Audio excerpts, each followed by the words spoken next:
Okay. Can you hear me? So, Gever, come. Don't be afraid of me. Okay, so welcome to my talk.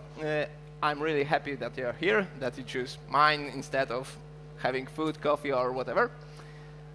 And yeah, let me allow to introduce myself. So I'm Maciek Prochniak. I came from Warsaw. I work in small software house called Talk. Nevertheless, it's the best software house in Poland, or at least in Warsaw, or at least on the left bank of our river.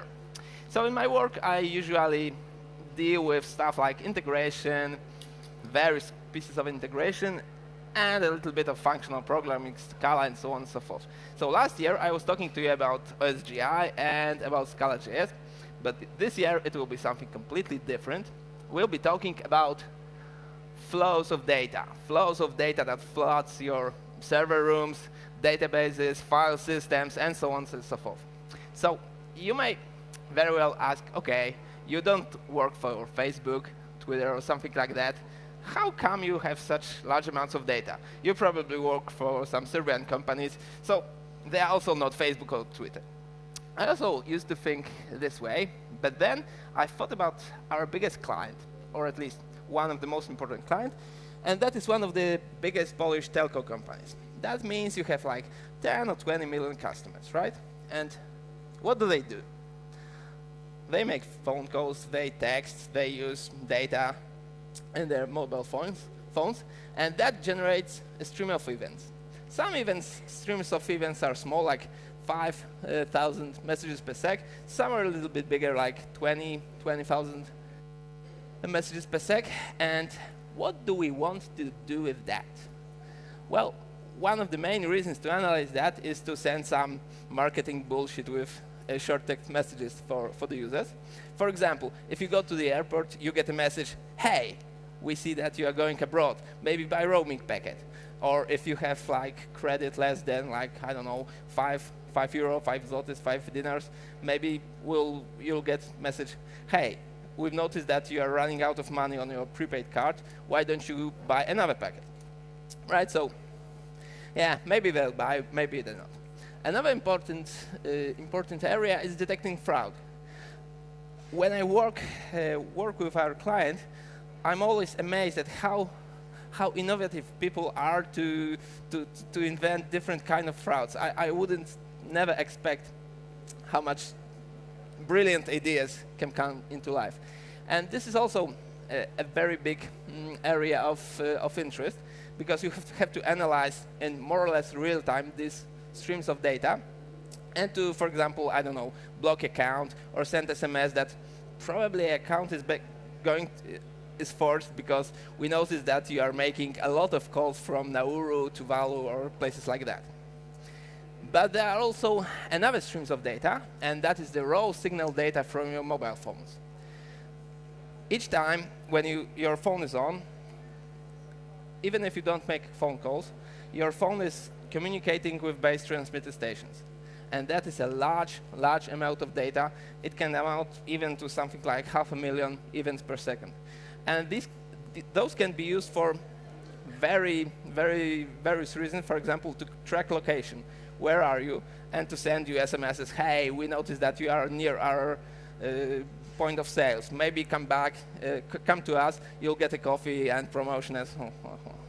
I know it sounds stupid, but this is what our clients are about, right? Unfortunately, I cannot tell you too much about our project because maybe our clients wouldn't be too happy about that. So we'll use some more kind of common settings like Twitter-like. So imagine you have some users, they are posting some messages to some kind of social network. So you have streams of data from the post and streams of data from the users. They can change their profile, they can change marketing agreements, and so on and so forth. So what can we do about it? We can build some kind of a pipeline. First, we want to filter users' posts by, for example, selected topic. We're only interested in if they tweet about, I don't know, Vox Belgrade, big data, heap space, or whatever, something like that. And this is kind of simple operation, right? We just have to filter that. A little bit more complex operation is joining to streams. Imagine you have streams of changes in user data and streams of posts, and now you want to apply a little bit more elaborate filter that will filter users that don't agree for getting spammed by your SMSs. That will leave like 10% of the messages, probably. So you have to join two streams, user data, how do they change, and with the post, and filter it up.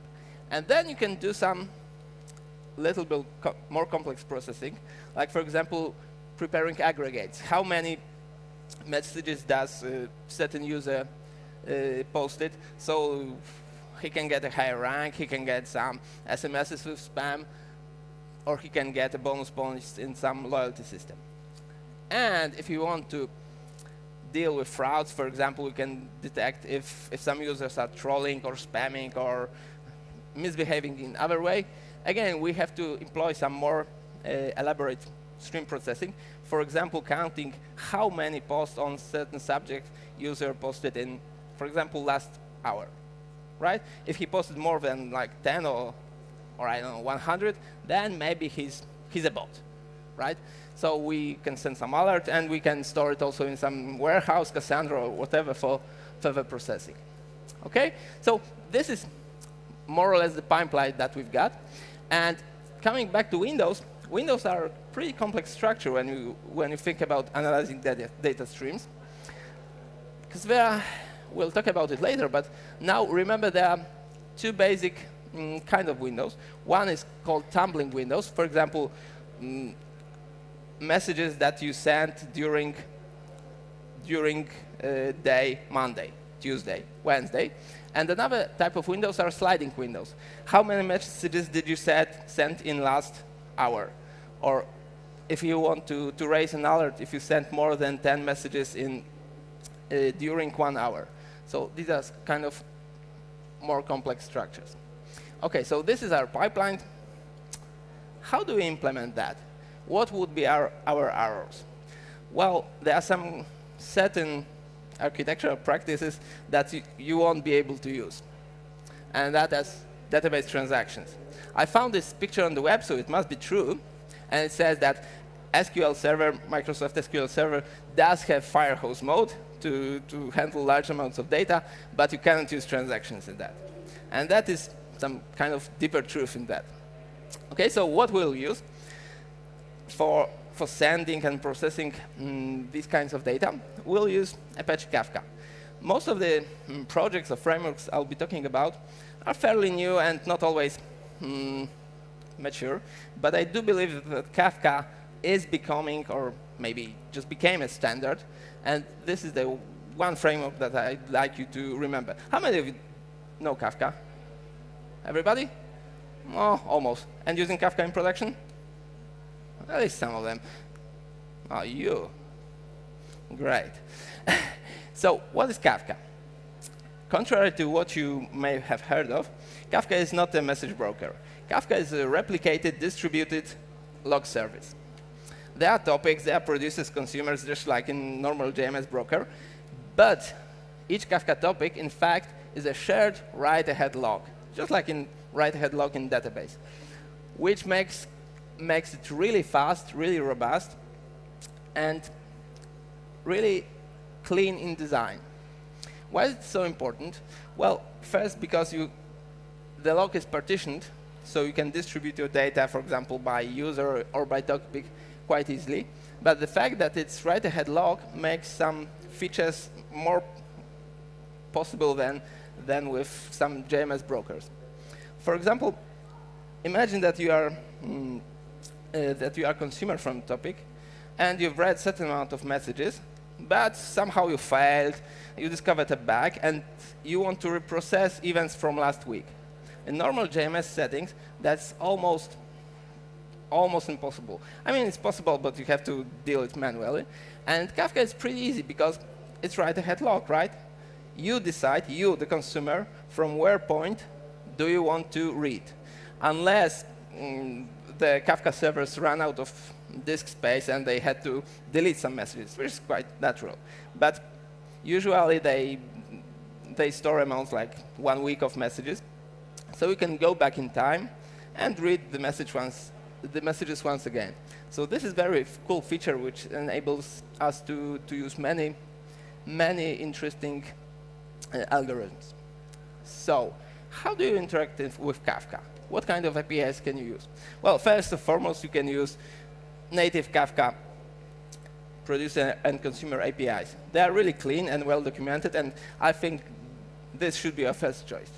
But nevertheless, you can use a few more. For example, you can use, if you are reactive Kafka kind of guys, you can use something called, I think, reactive Kafka done by my friends from Software Mill. You can, if you are more into classical message brokers, you can use Hermes. That is also from, well, I did some part in implementing that. It's also open source REST kind of message broker based on Apache Kafka. And if you are doing serious integration, you can use your, I would say, default integration framework. That's Apache Camel. And all this stuff is pretty well documented. It works. Everything is OK. But, so it should be enough, right? But it turns out that efficient large stream processing have some certain problems or challenges that cannot be always handled out of the box by aforementioned frameworks. And that is raw performance, resilience, handling really large amount of state, and complex Windows scenarios, especially complex Windows scenarios.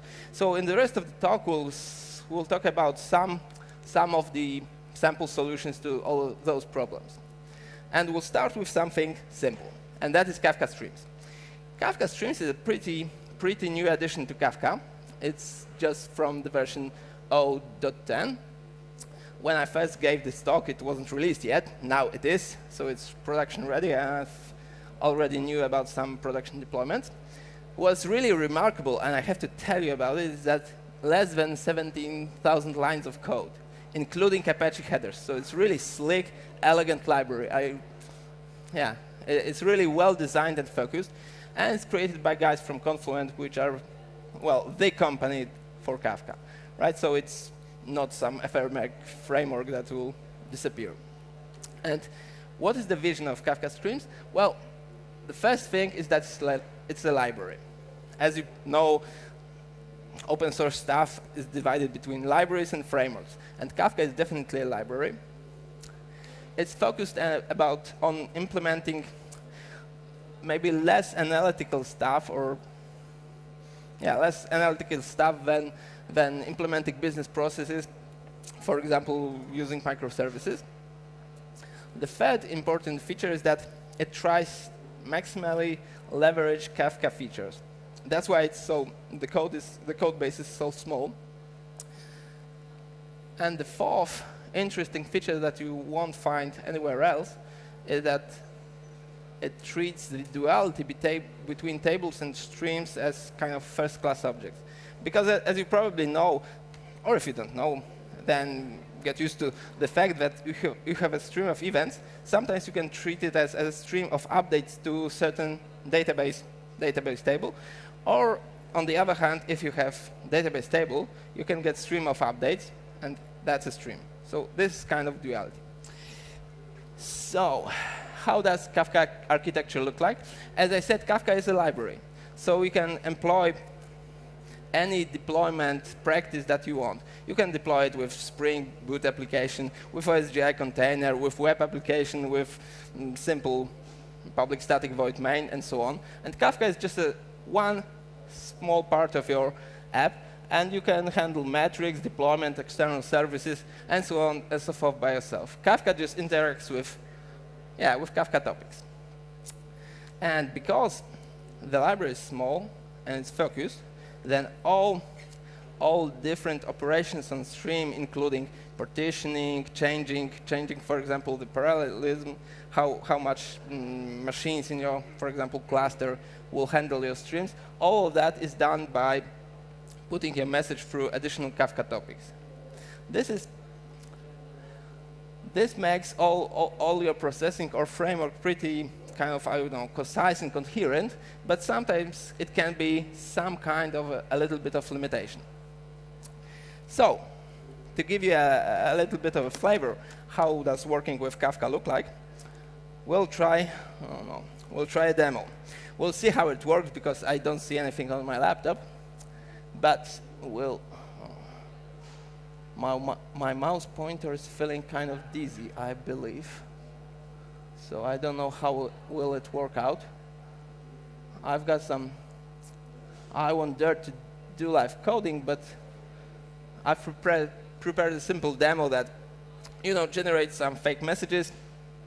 And here, there are some output topics where we can see what those messages are. So can you see that? More or less. In yellow, we can see messages, some posts by users with some time. And here we can see updates for certain users. And how does sample Kafka Stream application look like? Well, it turns out it's pretty simple. As I said, you can use public static void main, and you have a certain builder. Oh, I can use keyboard. That's a good way. So first, we'll have a stream. I have some enumeration with Kafka topics name so that I don't do any stupid mistakes. So we have a stream of messages. And now we have to define some additional structures, like how will Kafka serialize or deserialize the stuff. And then, as in all such kind of modern frameworks dealing with streams, we have like friendly DSL. What can we do with that? With a stream of messages. We can do kind of normal operation. Filter, flat map, map. Join is a little bit more interesting. We'll come to that in a moment. But for example, let's say we want to count messages from certain users. So each Kafka stream is partitioned. In this case, it will be partitioned by user ID. So let's run the code, and we'll see what's happened. It's parsing, parsing, parsing. Something is happening. And hopefully, we will see. Oh, and in cyan, we can see updating stream of total counts of user messages. If you follow the stream, you'll see that it works, right?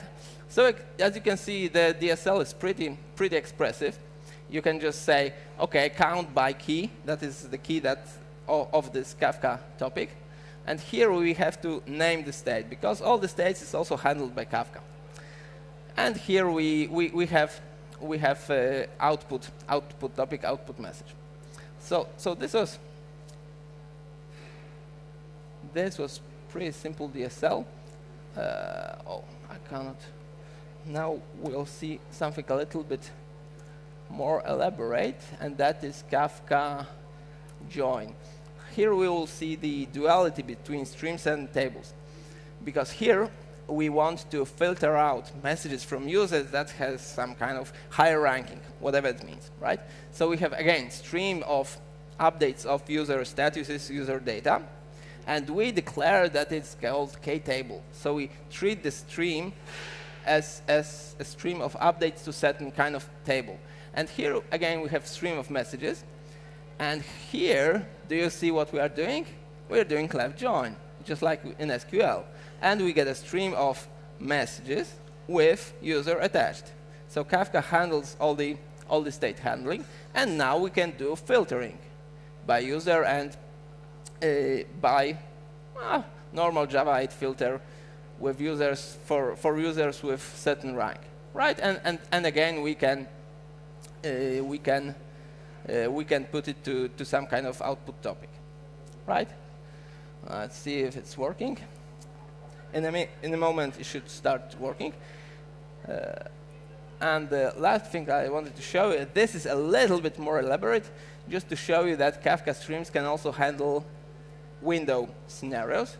Again, we have a stream of messages. And here, we reshuffle our stream. So that is partitioned not by user. We don't care about particular users, but we care about the topics that the user is posting.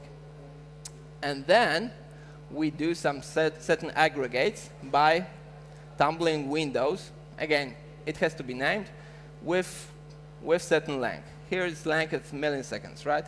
So every 10 seconds, we every 10 seconds, we emit a message with aggregated number of messages for certain topic. Right. So if you look here, again, it's working. Here we can see what are the aggregated values. I think it's average rate for messages with theme Spark in certain period of time. Right. So as you can see, it's pretty easy. It's pretty concise DSL, and it's more or less working. When I talk to my friends who use it in production, they say it's okay, it's working, it does its job. Of course, there are some more features, but we don't have, of course, time for them. So as I said, Kafka Streams is pretty nice and solves some of the problems, but not all. Because the problems that are associated with large stream handling are pretty, I would say, pretty elaborate. We'll get to that in a moment. Let's talk first about raw performance. If you think about it, how fast, what does it mean to be really fast? If you think about this largest stream that we talked about, like 500,000 a sec, for 20 partitions and some computations, that gives you like 40 microseconds per event. This is pretty fast. And it turns out there are some problems that emerge that are not existent in smaller scale scenarios. You have to be careful about parsing, memory management, shuffling or repartitioning the stuff, about serialization. Many things can go wrong, believe me, because I had made very numerous errors handling all of these situations. And also, you can get a big problem with enriching data from either other streams of yours or some external sources, right? Querying the database 500,000 times a second is not really an option, even if you use some really efficient in-memory structures like Redis. At some point, your network will be saturated and so on. So what's the solution? Well, more often than not, the solution is to store the state somewhere locally to your stream, not at some distance server, even in the same server room, but locally. What does it mean locally? And how do you resolve problems that arise with scaling the stuff or resilience? Well, it depends how you store your state locally. Because up to 10 or 20 gigabytes, now it's pretty feasible to store the state just in memory, in RAM, right? We have more and more RAM on our servers, so it's pretty okay. And if your state is bigger, for example, we have really large user base, and you want to compute really large windows, there are pretty exciting libraries for handling local state. And one of them is called RocksDB. If you haven't heard of that, then check it out. It's done by Facebook, and it's pretty efficient to store, when used to store kind of key value stores on your local disk.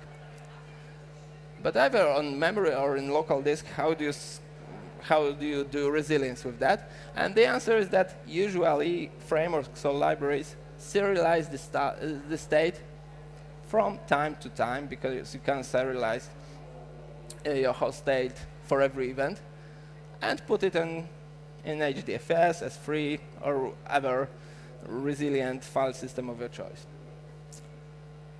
But as I say, you can do it only once, and then maybe once a minute, once, I don't know, 30 seconds. So what happens with your state when your server explodes? How do you deal with that?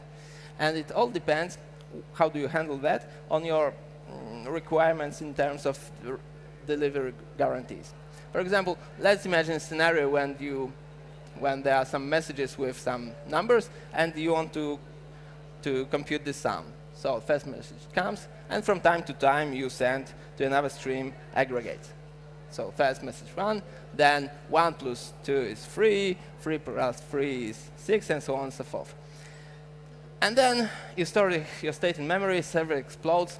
Fortunately, you remember somewhere that the last offset of your Kafka topic was here, so you recover and you replace certain parts of events.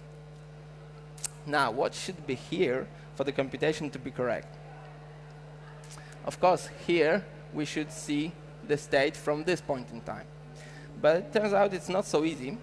It's pretty easy to arrive at a scenario where you store your offset, Kafka offsets from time to time. You also snapshot your state from time to time, for example, to HDFS, but they are not aligned. And you arrive with at least once guarantee. And then it's not good enough because your computation is broken, right? If you start replaying messages from this point in time and recover your state from this point in time, then the computation is broken because here the state was 6 and you once again applied 3. So it's bad. Computation is broken and your business is not happy about it. Fortunately, there are some clever algorithms for handling this kind of stuff, and they more or less amount to generating some barriers in your stream that tells each of the operators in your flow, okay, here's the point in time when I want you to snapshot your state. And there has to be some kind of coordinator that coordinates that, okay, this is consistent states from all the operations.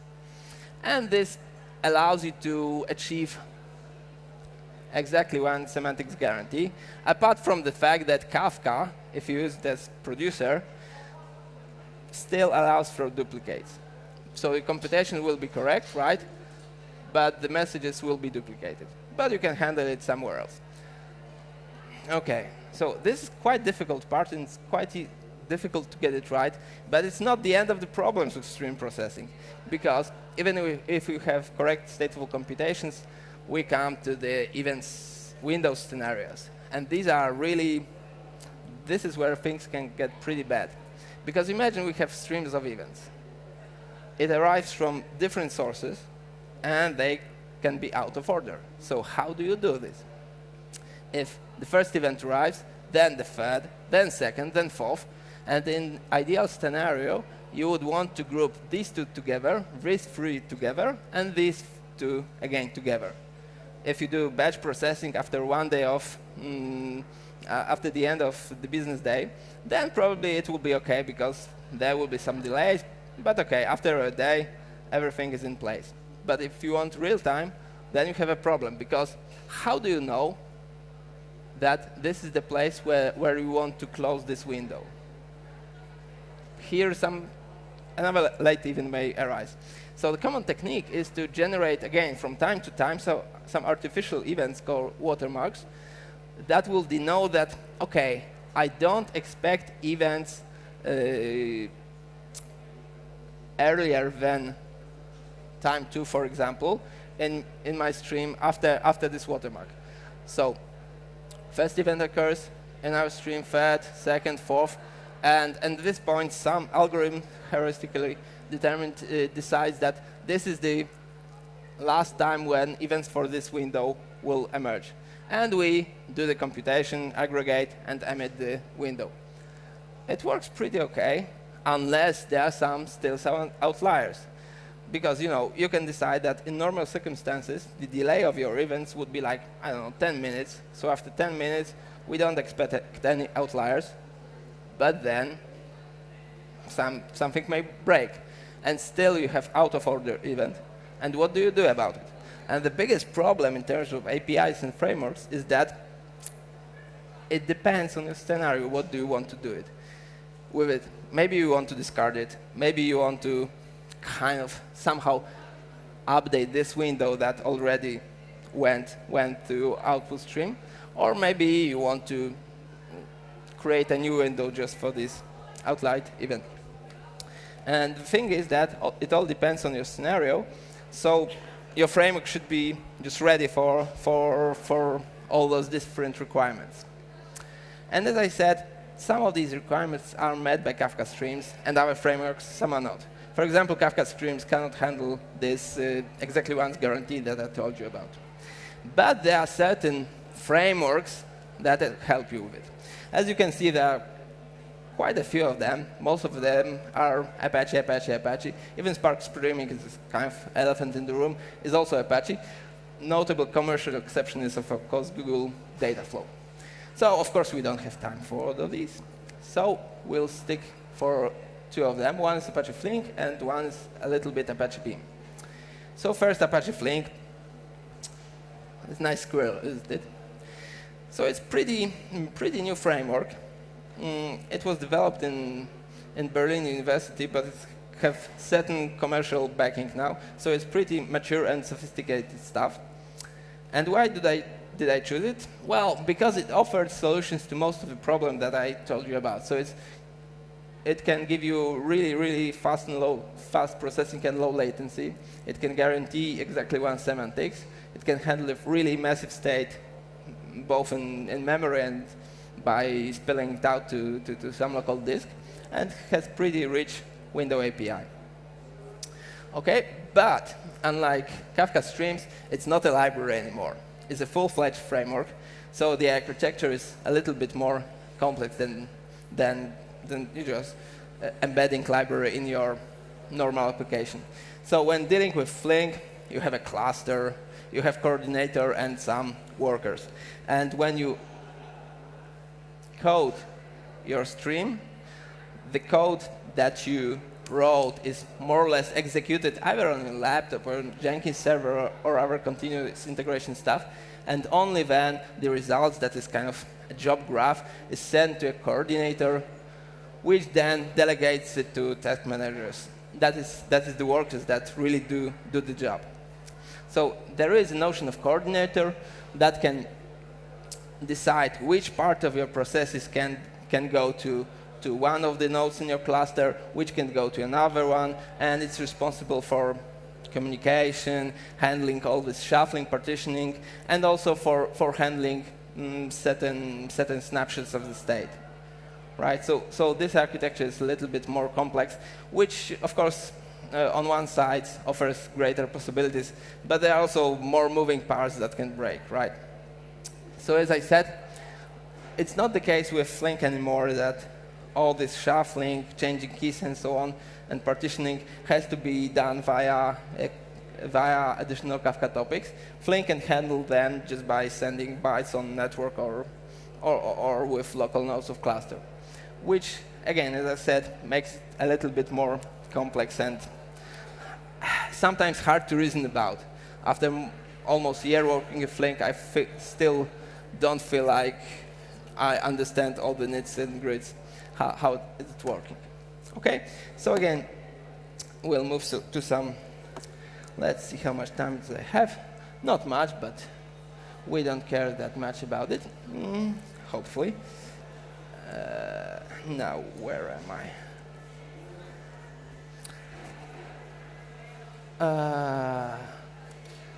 Again, we'll see some simple processes implemented in Flink.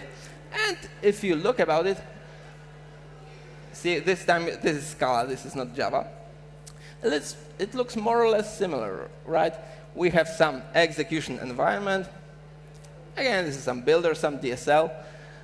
We define from which Kafka source we want to consume messages. We can do some mapping. Here, we can change, again, we can decide what is the key of our message to repartition that. We decide that these are partitioned by its user ID. We can sum by some certain field, that is by message count, and then we can send it to output stream. So again, this DSL is pretty expressive, pretty nice. We can also perform some stateful computations. For example, again, we read the message from Kafka, and we want to filter this time messages that are rated somehow higher than some average message for this topic. So again, we may use some our additional custom functions that take local state for this partitional user and perform some computation, emit other state, and so on and so forth. When it comes to Windows, The API, as I said, is a little bit more elaborate and allows you to, for example, to generate watermarks. Right? For example, that if message from 10 p.m. arrives, then we assume that no messages earlier than, for example, 9:50 will appear. Right? Flink can handle that and generate windows accordingly. Right? So again, we can decide what kinds of windows do we want to use, either these tumbling windows of the length just 10 seconds, or sliding windows that move to compute the messages in certain time. Right. So the API, in fact, looks pretty similar to Kafka Streams, but it's executed in totally different way. Right. It's more like this code is not executed on particular nodes, but it's used to generate some graph of processing and to be sent to various nodes in the cluster. Okay, we don't have too much time for that, so we'll skip the running of the examples. Hopefully they work. But this is not all. Apart from doing stateful computations, calculating windows, and so on and so forth, Flink in the future will allow you for more interesting kinds of processing, like defining streams in terms of SQL. So you can say, from this string, I want to select something from message stream where some average or aggregate is greater than 5, right? So this will allow it to be more usable by, for example, some analysts, people who don't code, right? It will also allow you to query state. Currently, the state is kind of, for example, the content of the window is internal to Flink, and in the near future, it will be available for external use. And also more operational features like dynamic Scala and so on and so forth. So Flink is pretty interesting and, I think, mature enough framework. But you may say, OK, I've got Spark. Spark 2 has arrived. There are a lot of talk, for example, in this conference about Spark streaming, and so on. Why should I use Flink? Well, because it's better. But if you are not convinced, you don't want to be convinced, fortunately, there's a third way, and this is called Apache Beam. This is a very new project from well, it was inspired by Google Dataflow, and its goal is to unify stream processing and batch processing, in fact, APIs into one common API. So the idea is that you write your stream, not in terms of Spark API, Kafka Streams API, Flink API, but only the Beam API, and then you execute the code either on Flink cluster, Spark cluster, Google Dataflow cluster. So it will be something like, SQL for databases, right? So the idea is pretty interesting, right?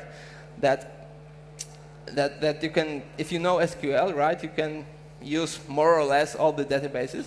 And here, if you would know Beam API, you'd be able to use different streaming frameworks. So the API, again, there's some DSL, there's some map-reduced functionalities. Currently, only Java is available.